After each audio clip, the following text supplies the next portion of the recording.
everybody, and welcome back to Ask the Unfaithful. My name is Sam. I'm joined by my co-host and brilliant, absolute guru of all that is wise and safe and healthy for couples in crisis due to infidelity and addiction. So, James, what is the number one style of communication the betrayed need from the unfaithful?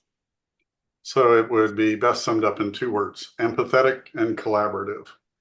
I love So, it. we define that as considerate, compassionate exchange of facts, thoughts, and feelings so that we can both hear others and be heard. This is a healthy conversation, healthy communication. And it's really, that's about expression, and it's not an attempt to change your partner's mind. That's really important. Ultimately, we're talking about collaboration, right? So shared goals, shared meaning, and uniting against the problem itself. That's where we found that couples are most successful if they can collaborate on that. I love that because you really highlighting if we're trying to change the mind of the betrayed, we are behind the eight ball already. We already put the betrayed on the defensive. So why is this so healthy to take this approach? Well, it's effective for one. Because then you're both talking in the same language. You're both on the same page, and that's so important. If we think about the impact that what we're saying is going to have on our partner and how it will affect their feelings, then we're already way ahead of if we just sort of react and just say whatever comes out of our mouth. So if we communicate then from a feeling and compassionate place without resorting to those harmful communication styles that we talked about in the last podcast, then that also increases the efficacy of this kind of communication. Here's the biggest deal: the empathetic piece of it. We really have to see and feel the emotions behind what our partners are saying or what their reactions are. Otherwise, we're just going to react, and that's never going to be good. So if we can take that step back and go, what is he or she really saying here in this massive lot of feeling that's coming out? What is really being said there? So that you can actually go, okay, there's a lot of anger here, and that's really what's the pain behind that anger, things like that. Makes great sense. So in order to do that, we have to be present, right? And man, unfaithful struggle with presence. I did.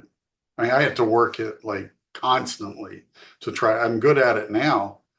Could I be better? Probably. But literally, I couldn't hang on for 20 seconds before.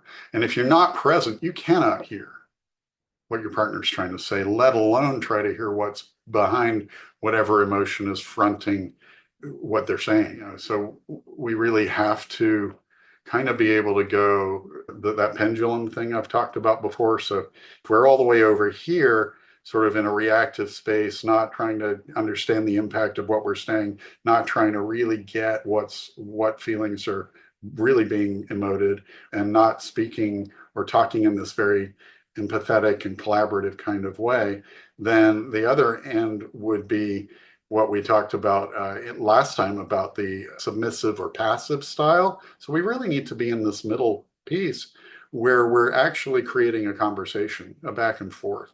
Either way, either of these on either end of that pendulum are one way only. Now, is it safe to say that healthy communication like this, collaborating, is going to win back trust? Is it going to actually gain momentum, or is it more just, well, it's just the right thing to do? Well, A, it is the right thing to do. Absolutely. B, yes, it's the way that you are going to win back trust. You have to be reliable and consistent. And this is one of those ways that you have to be reliable and consistent in order to build that trust. Remember that it really is, like we've talked about, that trust account, as it were, is pennies in, literally. And when we go with one of those unhealthy communication styles that we talked about, that's taking tens of dollars out, if not hundreds. And if we build trust very slowly, a penny at a time, say, Well, okay, you can see how that really puts everything back. So this is highly, highly important. It earns trust. It actually, allows us to relationally recover. And a relational recovery is about a shared recovery. So I can't stress the word shared here, shared meaning, shared goals, shared battle against the problem, shared recovery is what that's all about. And it needs to come from that perspective or it's going to fall flat. It's the only really way to sort of start on that journey to having a beautiful, growing relationship, one that's brand new. Now, theoretically, this sounds awesome. Sounds like, man, you got me. Beautiful shared recovery. It sounds like a Hallmark movie, post infidelity or addiction, and man, it sounds awesome. But there's this little thing that gets in the way, and that's called feelings. So, what are some feelings that kind of get in the way from us unfaithful that complicate the entire process? I think the first one I'll talk about is confused and lost, right? Sort of like the deer in the headlights. What do you mean emotions that are behind what I'm seeing or what's coming out of my partner's mouth? Well, I mean, she's angry or he's angry. I mean, okay, yes. And there's anger is a superficial thing. It can go super deep, but behind it is always something else. Fear, pain, panic, all kinds of things are behind it. So, yeah, it's going to be confusing. We can feel a little lost when we look for those things. That doesn't mean we should stop trying. We have to work at that because otherwise we'll end up staying in the same place all the time. Another big one is what if I'm not heard? What if I'm misunderstood? What if I'm not seen? And if you have that fear, you can connect then to what your partner is also feeling, unseen, unheard, misunderstood. That is consistently a problem for betrayed partners. We might avoid the fear of connection or intimacy is going to get in the way of us creating this kind of communication. Fear of Right. conflict. We do tend to be intimacy avoidant and conflict avoidant. Not everybody. And I'm not talking about, okay, conflict like, let's fight, right? I'm talking about conflict where, okay, there's a conflict, let's work on a resolution. Yeah. No, I think you're exactly right because it just creates a spiral and we just continue to spiral. One of the big ones I think that we see come up a lot is damned if I do, damned if I don't, which is really a fear of a catch 22, right? Yep. Or feeling like there's just nothing that we can do. Anything we've done just isn't right. What that actually comes from, it's not true. It feels like it, but now if we go, okay, you can have that feeling, right? That's real. A feeling is real. Now, if you look at it, though, is that actually factual? Because you have to be able to move into that and go, what could I change here to make it so that I'm not stuck, so that I don't feel this way? This comes from a lack of clear communication and misunderstanding your partner's feelings. When we start to learn that and when we start to be clear in our communication, kindly, of course, this catch 22 dissipates. Sharon likes to say, adults find themselves in hard places all the time. It's unavoidable, right? Right. Notice the word adults in there. We have Yeah. to adult. We have to grow ourselves up in order for this catch 22, damned if I do, damned if I don't, to dissipate and go away. Because we have choices. We always have choices. We can always dig deeper and find out. We can engage in conversation and have this go away. And the reason I spent so much time on that is because it is a really big one that is really hard to figure out how to get out of. There's another one, fear of being wrong or the fear of being made wrong, right? Yeah. And so we have to be a bit courageous here. Okay, what if we are wrong?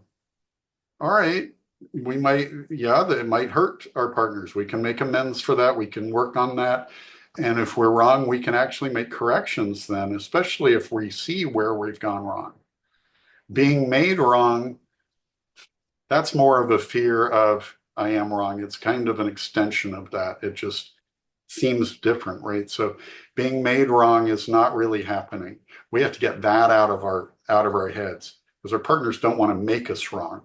They just want to point out that we're not hearing them or we're not seeing their feelings or feeling their feelings. So we need to be able to get that out of our vernacular. I'm not being made wrong. I'm not being made anything. If I'm wrong, I'm wrong. I can own that. If there is something in there where I have something to say, maybe I can say it in a way that it is heard, that doesn't then try to do the same thing to our partner, the made wrong piece. Does that make Okay. sense?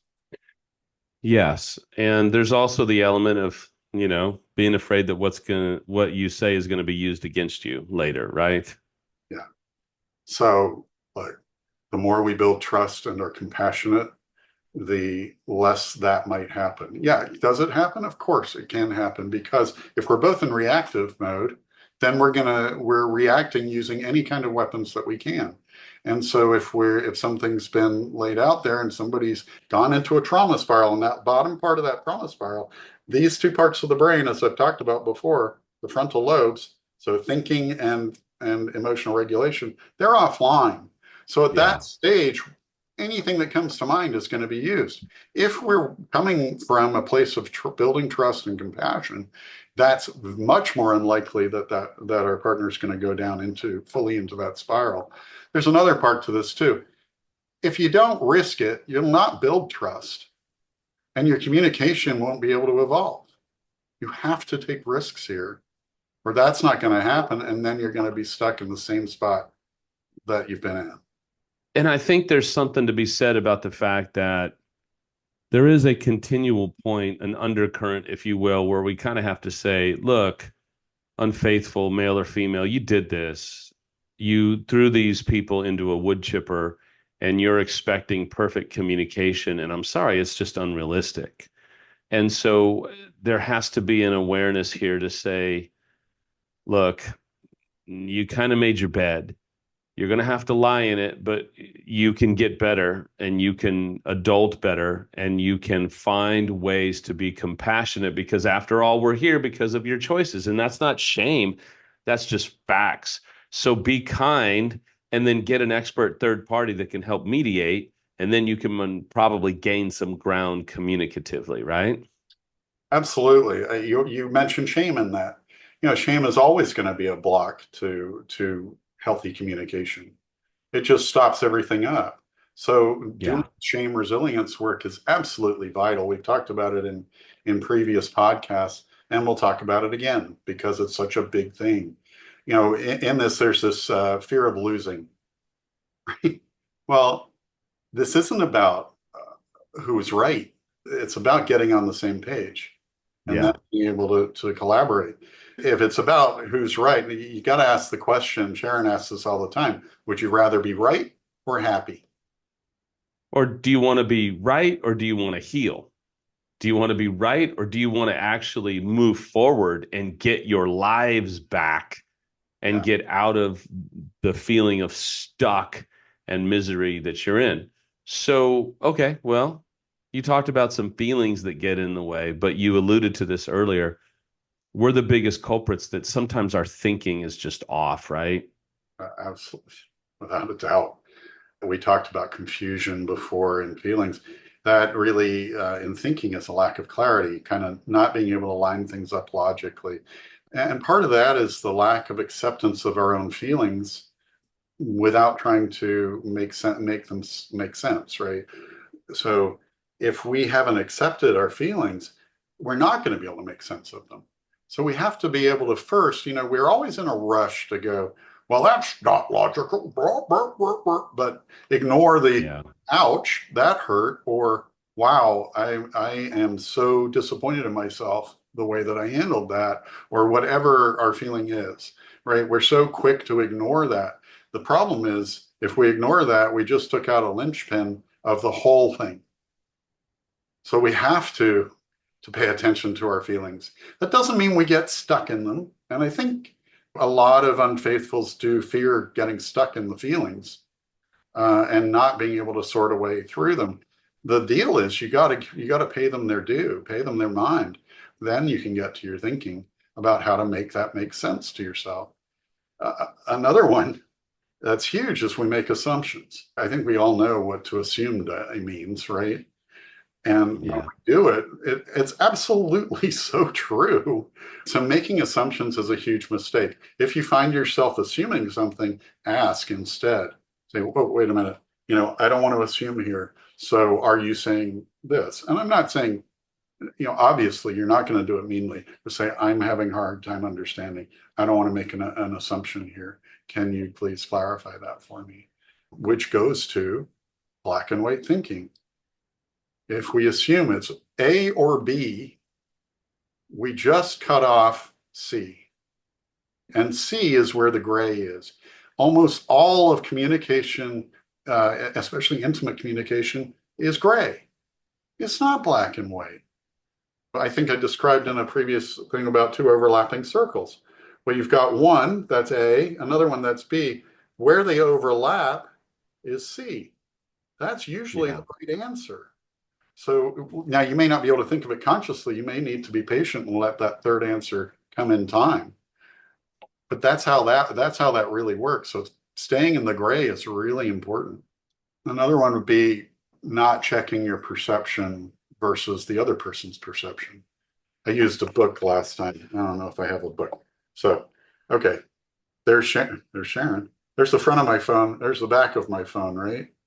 Okay, what if that picture on front is your perception of what a phone is? And then what if that's your perception of a phone, the back of the phone? They're both the phone, right? But Right. then if I'm going, that's not a phone because my perception is the other side of it, then how are we going to meet at all? So we need to check our perception. Hey, this is how I understand that. How do you understand that? Or what does that mean to you? So that's Yeah. basically a form of what we call reality checking. It doesn't mean that your reality is the actual reality. That's perception. So we need to get on the same page that way. Hopefully, we're not trying to mind read. Again, that's another assumption kind of thing, right? But if I assume I know what my partner's saying without actually hearing it, that's going to be a problem. And it's often seen when we're sitting there thinking about our response while our partner is talking, or interrupting them, or cutting them off, or answering before they're finished. So that's the most obvious way to see that we're doing that. Well, and that spills over into our next topic, which is behaviors that get in the way, because we trip over our own feet as unfaithful all the time, and then we wonder why our communication is not going well. We do, quite honestly, some real stupid things. We do some real immature things. We do some real dangerous things. Let's call them behaviors that get in the way. So, Right. why don't you talk a little bit about behaviors that are not only problematic, but quite honestly, cut our legs right out from underneath us? Yeah, so these are going to stop up healthy communication: lying, omitting, and protecting. Protecting is basically lying and omitting in the name of, I don't want to hurt you or harm you. Okay, so it's still lying or omitting. It's not a good, or the only people we're really protecting when we say I'm protecting is ourselves.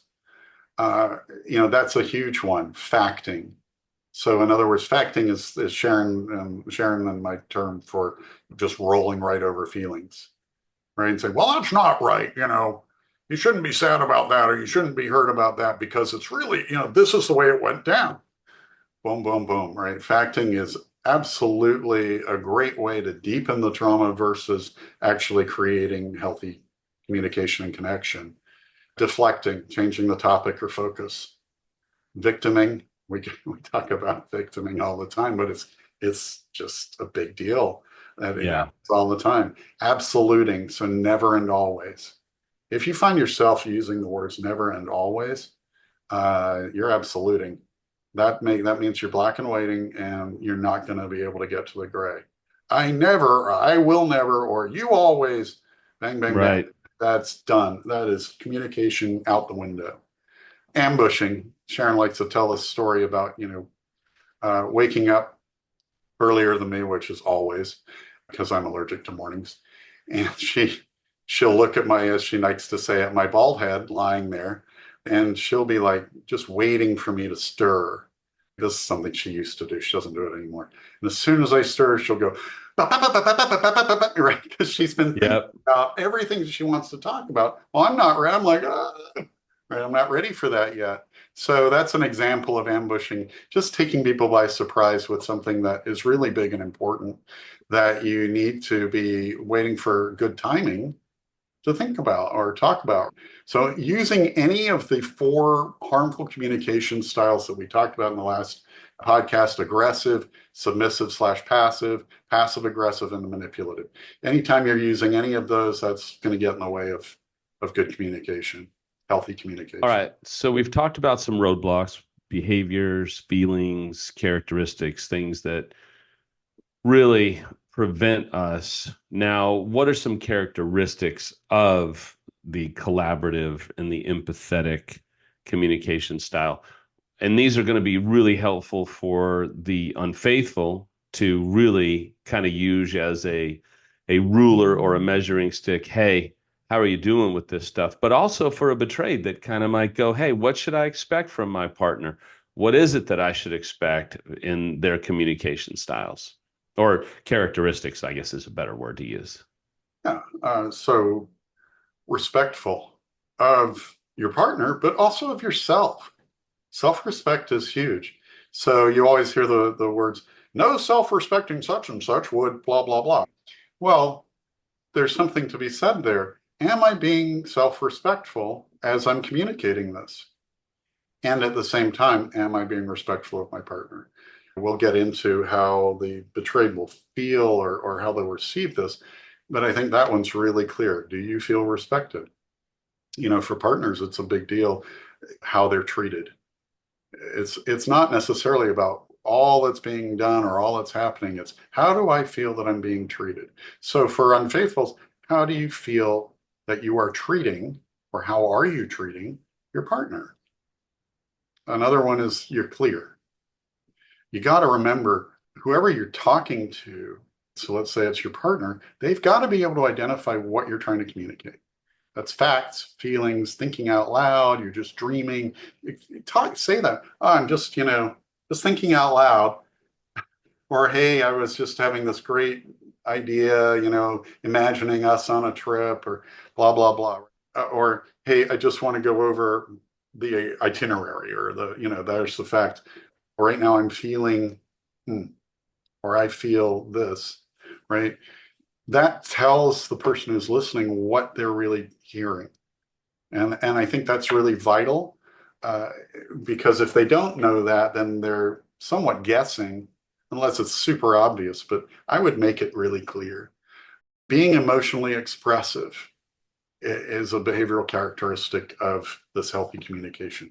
So I feel a little scared when we're talking about this stuff, right?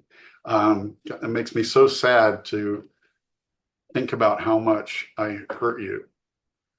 Being gentle. So I call this gentleness and gentility. And that would be, okay, I'm going to be gentle and considerate with my timing and how I'm saying things. So my words are appropriate. I'm being compassionate, considerate in my wording and how I say things. So that gentleness and gentility. Gentility is almost a lost art in society today. There's a lot of things from the old days that aren't great. That's one of the ones that is. Right. So taking ownership and responsibility. I know this one gets hammered about a lot, but owning stuff is just saying, okay, that's mine. But you're not trying to own stuff you didn't do, or you Yeah. didn't say, or you didn't act in certain ways, but you are owning the ways that you did. And that's absolutely vital, or else trust is lost immediately. Taking responsibility then is about, okay, here's the ownership. Now, what can I do about that? And what can I do about not doing it in the future? So that's taking responsibility. Also taking responsibility for being a healthy communicator. What can I do to be more healthy here? Here's a big one. When you recognize that you have choices, and each time that you act in whatever way it is that you are acting, you are in fact choosing it. So if you think, I've got to do this because blah, blah, blah, she or he wants me to do this. No, make it your choice. Decide, okay, I'm choosing to do this because what's healthy for my partner is healthy for me and healthy for us. So I'm going to choose it. And when you choose it, it empowers you and you don't feel resentful. And you're, guess what? It's felt by your partner. It's worth making that choice, or you end up in that victim place that we talked about before. Oh, I don't have any choices. Well, yes, you do. You have power. So make the choice, make the good choice, excuse me, the healthy choice, being direct, but there's caveat here. Well, I'm direct. I don't like this all the time. Right? No, not Yeah. like that. Gently. Being direct means you're going to be clear and you're not going to hedge around things and make the other person guess. Right. You have to accept the possibility of being told no. So if you're going in with this agenda, and well, if I just explain it well enough, it's going to be yes. And then you end up with the expectation. Then you end up with disappointment. Disappointment is divisive. If you're accepting that possibility that the answer may not be what you are hoping for, then you're not going to have that gross disappointment that can be divisive. You can still be disappointed or sad that it didn't go that way, but then that allows you to be reflective about it. Also, not all criticism is bad. We tend to get very, very touchy about things, especially when we're feeling guilt and especially shame. So when criticism comes our way and it's constructive, we have to be able to hear that. So really being able to accept that constructive criticism means we're able to hear it, we're able to take it in and go, that could be something that could be helpful to me. That is not the same thing as saying, oh, I'm going to accept shame and blame all the time. No, it's Right. about listening and going, what is important for me there that I can learn from? Loving compassion. That's going to be felt by your partner. And guess what? It makes you feel good. Releases all kinds of good hormones, oxytocin, dopamine, and serotonin, which is your mood stabilizer, endorphins, which calm you. All of those are being released when you're loving and compassionate and combining those two. Asking questions, seeing those underlying emotions or pain in your partner and asking questions about that so that you understand it better. Something that you have taught me a lot about, and I've seen you with couples or presenting, is you are phenomenal at talking about language and how to have language that is kind. So, talk a little bit about the language of empathy and collaboration. So I think, first you want to establish that really soft eye contact that we've talked about before. You know, Right. your gestures, just remember, keep them calm and small. And even if you talk with your hands a lot, like I obviously do, and then, lean in a little bit, not a lot. We're not talking aggressively, just enough to know that you're being attentive and, if appropriate, touch. And that by appropriate, I mean your partner has to be okay with it. So that's established before anything, before you touch, because that can really trigger a partner. So if you're doing, first of all, you set it up like that, and then the language is going to be, it's all about being aware and attentive, right? So Hmm. something like, I noticed that you seem sad, or I noticed that, you were off on your own during that meeting or that gathering. How are you? Right. I'd like to talk about this. You see how respectful that is? I'd like to talk about blank Yep. because that's respectful. That's not saying we need to talk about, right? I'd like to talk about this. I hear you saying that you're sad or you're angry, or I hear you saying that you're upset with me that, and I know that sounds a bit sort of awkward and rote, but really it's talking about I'm hearing you.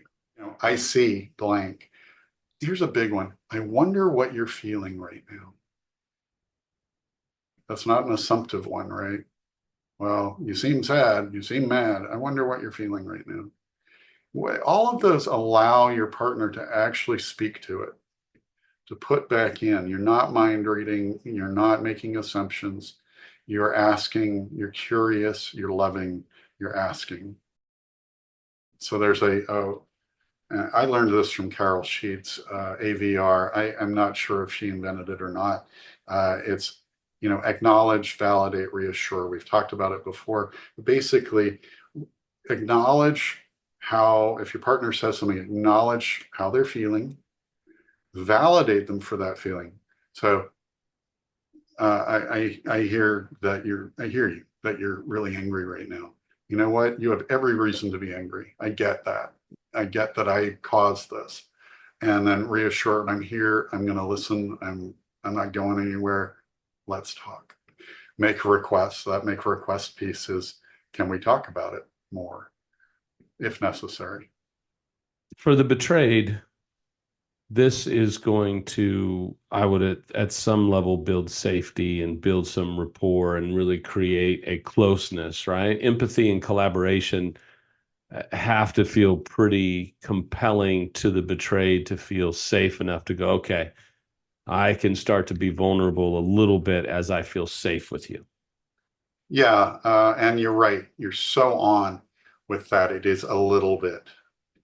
This isn't a one-time thing. It is really repetitive and reliably so because your betrayed has to feel this consistently to be able to go, okay, I can believe this a little bit, and to be willing to extend that little bit of trust, which for betrayeds, that is just extending a little. We're not talking about, oh, okay, I'm all in, right? It doesn't work like that. Extend a little bit of trust and see how that's handled. Is it handled like it's sacred, right? Is it handled with love and empathy and compassion? So if that is all happening, then a betrayed's going to feel accepted for who they are, whatever is going on in the moment. So in essence, not judged. It's going to build the safety, like you talked about, really slowly. So unfaithful, watch your impatience because that's part of it. If your impatience indicates that you have an expectation, if I act this way, you're going to react this way, or you're going to respond this way, and it'll change everything. A, there's no guarantees. B, you're doing this because it's the right thing to do, not because of what your expectation is of your partner. And C, bear in mind, a partner's recovery is a longitudinal thing, right? It's not that quick as we do as unfaithful. Oh, here's our quick behavioral change. I'm not doing that anymore. It really is much longer. So there's a ton of patience that needs to be had here. It's going to increase that trust. Remember, trust and safety go together hand in hand. A partner is going to feel that. They're going to feel that their safety is getting stronger. They're going to feel like their trust is increasing. They're going to feel respected deeply. And here are the two big deals. They're going to really feel, truly feel that their unfaithful cares about what they're expressing and communicating and wants to know more, is curious about it. And, and when you factor these all together, long term, don't you think this communicates some pretty deep meaning, emotions, and feelings, and even just metrics in the life of the betrayed? Absolutely. The long-term effects are exactly what, as a couple, we're hoping anyone wants, right? And that is relational recovery. The relationship, and I've said this time and again, relationship is born anew. You don't want the old, right? Right. What was that really? You don't know, right? It probably wasn't great. Might have been built on lies. This is about building on truth and honesty and compassion and love and empathy, the way that the dreams were at the beginning of the relationship. Only this time you can make it real. This is about trust and collaboration. So the long-term effects are those. So, what are some final thoughts as we kind of land this plane? How do we do it? What are some things to implement on top of what you've kind of shared? So I think the first thing is if you feel any sort of overwhelm or like you're rushing, take a pause, take a breath, You don't have to like walk away. I'm not saying that, but just take that deep breath. And then you go right into the language that we talked about just before this, the AVR that we talked about. Here's a really good phrase. If you don't know what to say, you can use you know what, you may be right. That really says, okay, it's not you saying, okay, you're absolutely right and being submissive or passive. It's you saying you may be right. I need some time to really work that through. And that's respectful because it's saying, okay, what you're saying now, I need to take that in. People get caught up in this. Well, my partner's so much faster at this than me. I need to be that fast. You don't actually have to be. Don't use that mind as a way to just delay. You're using it for yourself to be able to grow yourself into that. You got to look at what you need to own about it. So whatever your partner is saying to you, what do I need to own about that? What is really important that I own about that? Because if you don't own it, you can't work through it. Keep in mind that your partner is reacting out of pain, which Yeah. was caused by you. If you keep that in mind, that kind of puts you on that, keeps you from getting aggressive, keeps you from being passive aggressive, keeps you from being manipulative. It keeps you in that space of hearing your partner and being with them and compassionate and empathetic. I'm always on the get curious. I love it. Get curious about what is being communicated. If you aren't clear or certain what's being communicated, ask. Ask. I'm having trouble figuring out exactly what you're saying. And then you want the biggest key here that partners universally go for and appreciate so much. Follow up later is absolutely key. And it will tell your partner that you were really, actually, truly present and care about them. I think it's beautifully said. All throughout this is the undercurrent of, and once again, we arrive at the intersection of Sharon's wisdom, right? But the undercurrent of all of this is, are you trying to be right or are you trying to heal? And a great friend of mine says, right fights. You're just having right fights. Like, who's right? Who's right? And it's like, dude, you guys are in so over your head.